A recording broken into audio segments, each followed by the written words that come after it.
Wandavision is the first big cultural event of 2021. Maybe due to the fact it's been over a year since the largest media empire has put anything out, but I assume it's mostly that every TV show becomes a huge cultural event now when no one's allowed to do anything but watch TV. There has been some controversy around its release, with all matters of different cultural battles taking place, be it whether the MCU is relevant anymore, whether the MCU is art, does it abandon its format too fast? All of these questions interested me, but I genuinely just wasn't enjoying the show enough to be able to care about any of these aspects. Now I know what you're thinking. Why are you talking about WandaVision when Falcon and the Winter Soldier is airing right now? Well, the MCU is moving so fast that I will never be able to keep up. For once I was actually able to make a video about something the same month it came out, but WandaVision is basically irrelevant now, because the next MCU project has already started. Just before I get into WandaVision, I am obviously going to spoil everything in the show, and some other Marvel stuff I know everyone has probably seen as well, but just in case, this is the spoiler warning. So how about we start from Part 1, WandaVision, the TV show. WandaVision is the 24th part of the infinitely expanding Marvel Cinematic Universe, and is supposed to be following the characters of Wanda Maximoff, also known as the Scarlet Witch, and Vision, who's also known as... he's just Vision. Just like in the comics, Wanda and Vision are in a relationship, and the show explores them starting a new life together. The issue is in the previous films, Vision was killed, and so the big mysteries of the show are, is Vision alive again? Who is doing this? And why is their life in the form of a sitcom? The show starts off as a straightforward pastiche, with a dark and some would wrongly say Lynchian turn towards the end of the first episode, with the second episode continuing to sow these ideas throughout and setting fans up for next week's pastiche. As a double feature released the first week, they're fine. They give hints to the audience and build suspense and tone quite well. They're not something I can imagine a lot of people going back to, but they work as intended. Episode 3 is when the shift begins, where we begin to see the darker elements affect Wanda more specifically, like Vision as a corpse. And it ends with Monica Rambeau telling Wanda about Ultron leading to her brother's death, before being sent to the real world by Wanda. In episode 4, we cut back to the real world at the beginning of the show and see the first 3 episodes play out from behind the scenes. Obviously, this shows context to some of the events, while setting up Sword and the non-superhero characters for the season. The episode 3 to episode 4 shift is incredibly well done. Yes, they do the snap again, an event I feel like I've seen from literally every individual character's perspective, but it works here. The issue is episode 4 works as a shock that contextualizes everything so far, and then episode 5 just continues as normal, but now we cut back to Sword sometimes.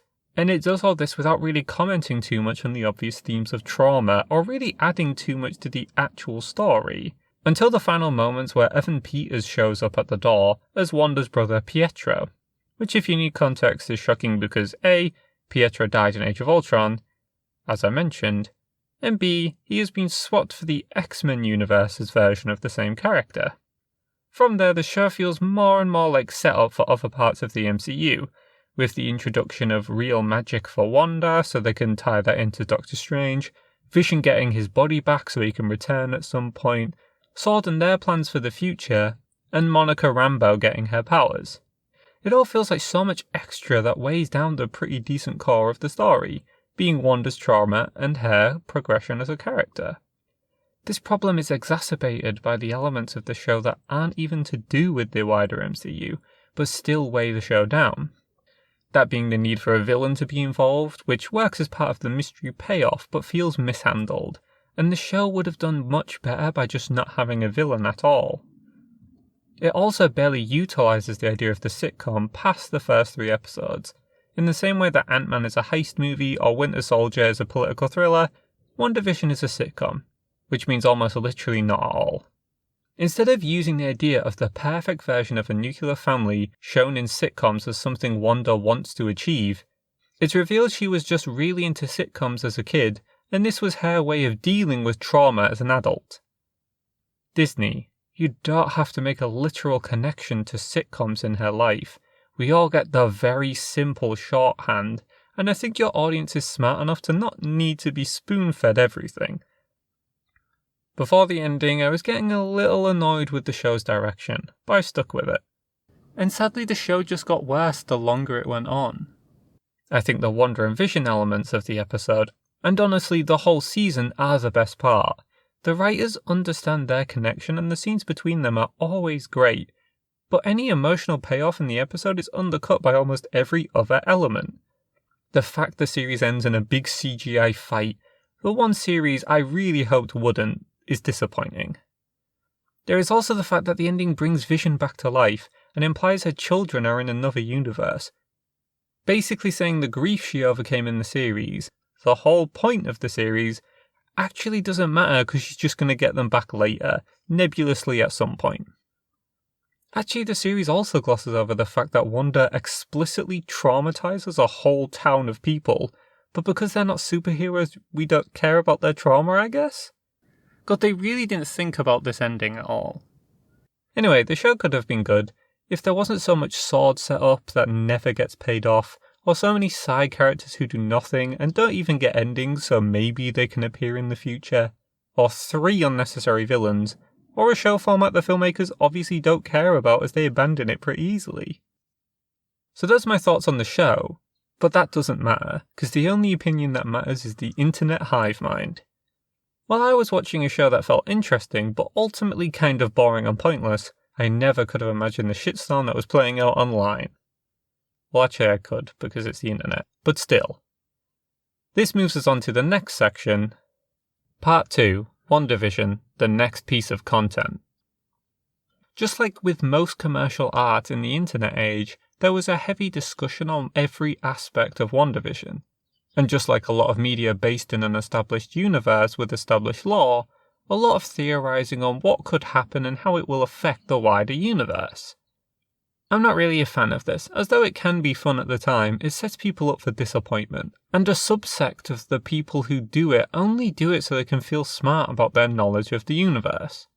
Obviously not everyone, but it's a toxic subset that is incredibly annoying. Toxic subset is so hard to say. The theorists had a lot of ideas of what they thought would happen, including Agnes the Rabbit being Mephisto, a fly being Mephisto, Quicksilver being Mephisto, Hayward being Mephisto, the mailman being Mephisto, reports that Martin Scorsese was Mephisto.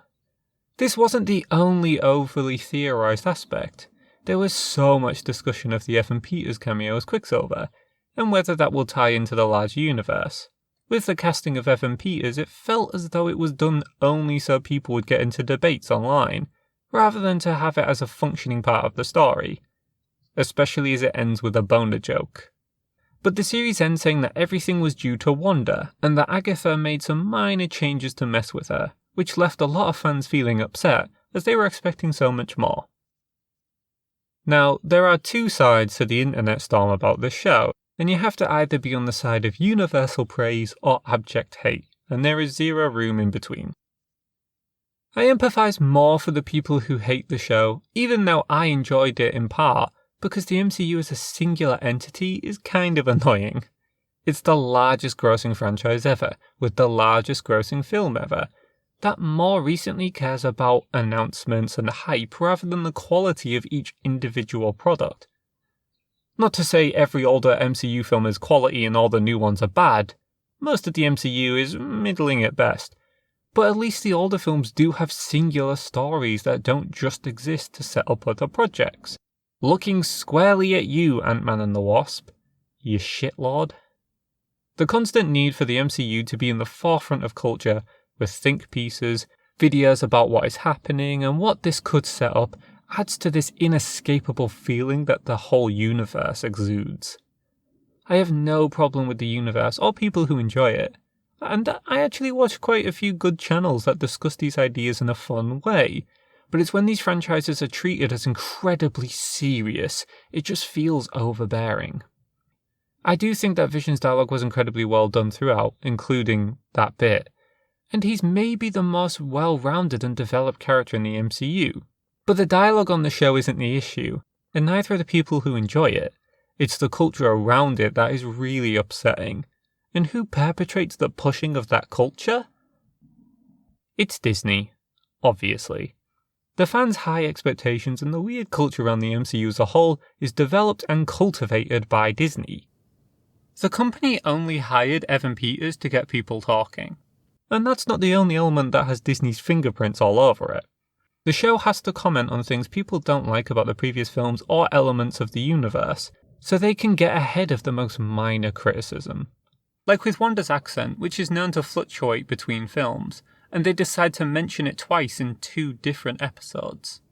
Disney as a company is pretty well known for taking creatives' property away from them, or making specific mandates like not being able to direct the action scenes of the movie you're directing. A lot of people put the blame solely on the fans for the overhyped culture of Marvel, and some people are definitely very bad for perpetuating this, but I feel the real blame lands with Disney and the head creatives of the Marvel Universe, who milk this franchise and its fans for engagement, and try to create a greater sense of purpose. Also, Paul Bettany's innocent, he just made a joke, that's not part of this, he just had a fun little joke and everyone took it too seriously. And that's because Marvel trained them to take it seriously. We know that Wanda is going to appear in Doctor Strange 2, and we knew that before the show even aired, so that gave fans expectations that maybe the show would directly link to the multiverse, so it's understandable that they theorized about that aspect. But it's not just the MCU that suffers from these problems, and for this section I am going to spoil major plot elements in The Mandalorian, so be warned. Part 3. Art as endless storytelling. These problems aren't just for the MCU, as every franchise that could be turned into an endless tide of content has now been turned into one. One of the most obvious examples of this is the Star Wars Expanded Universe. Even before the Disney buyout, there was a barrage of new characters and stories to the universe. This was through a less corporate approach, as a lot of these stories were designed by the writers of each individual story, making them more individual, but also more contradicting. This overly detailed and complex web of stories was abandoned by Disney, as they probably didn't know what to do with Chewbacca being crushed by a big moon, and it all got put into the Legends universe, basically making it non-canon. Disney then started slowly creating their own expanded universe, borrowing incredibly heavily from the one that came before. The Mandalorian came out of this push to expand the Star Wars universe, and was met with a great deal of fan admiration. It was something completely separate to the Skywalker family, or other established characters in the Star Wars universe. It also helped that it was a fun, well-made show that was really good at what it was trying to do. It didn't have zero fan service, but it was a lot more subtle and made it feel like the show was part of the universe rather than beholden to it. Then Season 2 happened. A season in which the writing didn't get too much worse, apart from a couple of dull episodes, but every show has those. The issue was that a show that had a subtle and insular approach to the universe suddenly splooshed in every direction with known characters. Bo-Katan shows up, Ahsoka shows up, Boba Fett shows up, Luke Skywalker shows up. It's all super unnecessary. If it was only 1 or 2, I probably wouldn't have minded. But it felt like they were shoving in as many characters to make up for the last season being more self-contained. Boba and Ahsoka only showed up because they have shows in the works for Disney+, and they needed to remind everyone that the shows are coming. And I thought everyone hated commercial breaks on streaming services. The worst, however, was Luke, as his inclusion was only to shock fans, and given his role, I can imagine he won't have a large part in the next series. The fact that the goodwill the show created in its first season was used as basically advertising for other shows just feels cheap, and shows that Disney cares less about the individual projects and more about a universe they can string along to earn more money from. It's sad because Season 2 is obviously supposed to raise the stakes, and Disney's version of raising the stakes is adding more characters we already know. Obviously Disney is not the only company responsible for this. Every single blockbuster has to be part of a larger universe or franchise, almost entirely so they can have more videos about all the Easter eggs and references in the trailers to drive up more attention. It makes sense that Marvel was the real beginning for this style of storytelling, as it's very much the same style that the comics use. The difference is that comic books are storytelling on a large scale, They care more about simple characters with decades of simple development, and they use this back catalogue of development to pave the way for weird, insular stories. So much of the storytelling of comic books doesn't work in live action because of the suspension of disbelief necessary that isn't always possible in live action. Like if the new Doctor Who had a companion that's a talking alien penguin, that would probably annoy some people. But in a comic book it's really easy to digest, and super cool. And for film it's entirely different. When people say that Marvel is the death of cinema, they don't mean artistically. Or at least, not entirely. They mean more that it's the death of cinema in terms of production and cinema's original intent. Cinema has always had spectacle, and has followed trends, so there is the likelihood that this is just a big trend that will burn out in a few years. But there is also the likelihood that this is a cultural shift away from the more insular stories, high-budget original works, and different types of stories and worlds being shown on a large scale. And instead all big-budget filmmaking will revolve around IPs and connected universes, and streaming services or video on demand will be the only way to watch anything that doesn't fit that category. And that's just upsetting. Though Disney aren't the only company who are moving towards this style of making films, their examples are maybe the most egregious, especially recently. When the MCU started, it was a film every once in a while, then the production schedule moved up to a film a year, then 2 films a year, then 3 films a year. Thankfully, the pandemic slowed the rate of releases, but in 2021, according to the release dates, that may still change, we have 4 MCU films and 4 MCU TV shows, with 2 other MCU TV shows nebulously scheduled for this year. That is 10 new MCU stories, which is almost half the number of stories currently in the MCU. And none of these projects are Doctor Strange 2, where Wanda shows up. So that's 10 projects, all this year, between the setup and the payoff to a story. I assume this pushes to try and make it feel more like a comic book universe, but as I mentioned, movies and TV are not comic books, and there is the likelihood that the MCU could burn itself out. There are too many entries too close together, and even if every single one of them is great, the sheer number of them makes them feel even more like filler and more like disposable content. Part 4. Conclusion. So what is the point of the video? Well, it's to show that though I thought Wandavision was okay, I would have liked it way more if the wider MCU just stopped butting in. But that sadly is what happens with these huge franchises now.